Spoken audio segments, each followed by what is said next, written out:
Continuing our discussion of creating Metasploit modules, let's have a look at our earlier exploit Python script.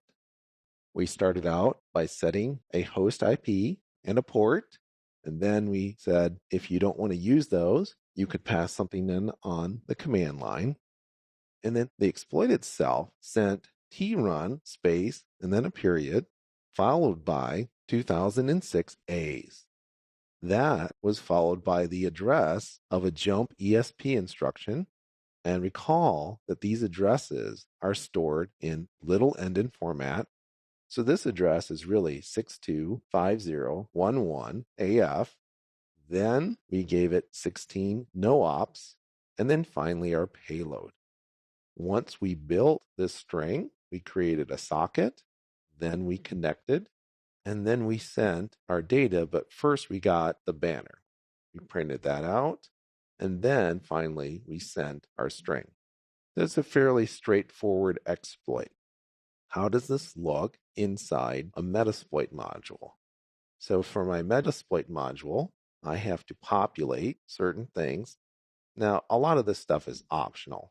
For example, the name, I set to vuln server trun. Description was trun command, vulnerability for vuln server.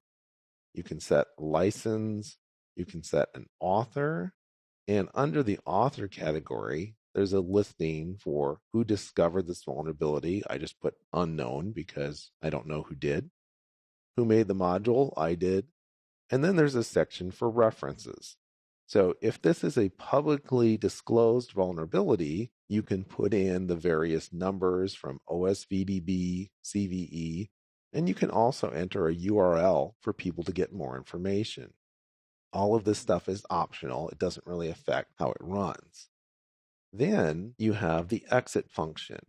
The default is process, but you can have an exploit that exits via thread, SEH, etc.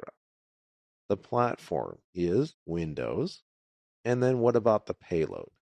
Notice we've disconnected the payload from the exploit by using Metasploit. So for the payload, I have to tell Metasploit if there are any bad characters, things that will make this fail. And in many cases, those bad characters will be 00, which is the null value. So if I'm using stir copy, it will stop.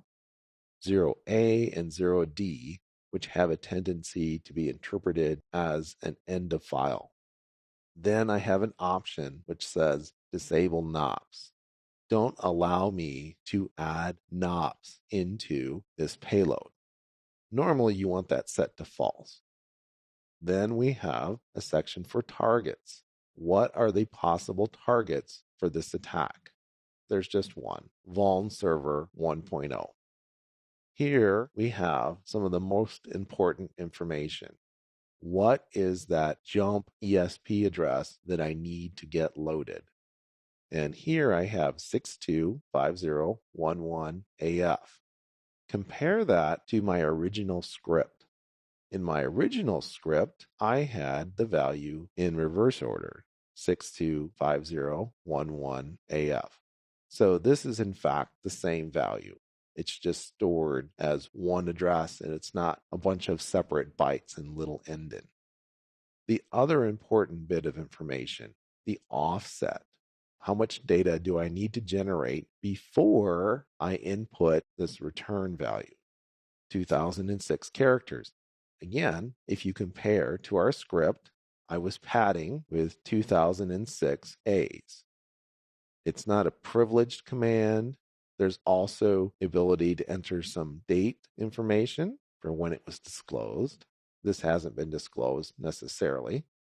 Then you have the actual exploit. Under def exploit, this is Ruby's way of defining a function. In this case, the function is called exploit. And here is how this exploit works. If you look at the logic in the script, the first thing I do is connect to the socket. Then I have to build a command. So I'm going to build up a buffer. It starts with trun, period, with a space in between. Again, compare trun, period. Then I have 2006 characters of padding. So here I'm using rextext.patternCreate 2006 plus I need to put in that address. That address is stored in target.ret and I will pack it in VAX format, which means little endian. All that this does is it turns my address back into this form here, where it's sending it in little endian format and it's reversing these bytes. What comes next? 16 knobs and then my payload. So here in my Metasploit script, I call make knops 16. Now, in the case of my script, I used 16 actual knops. What we'll find is that Metasploit has a couple of different things, all of which are equivalent to knobs. Finally, I add to that my payload.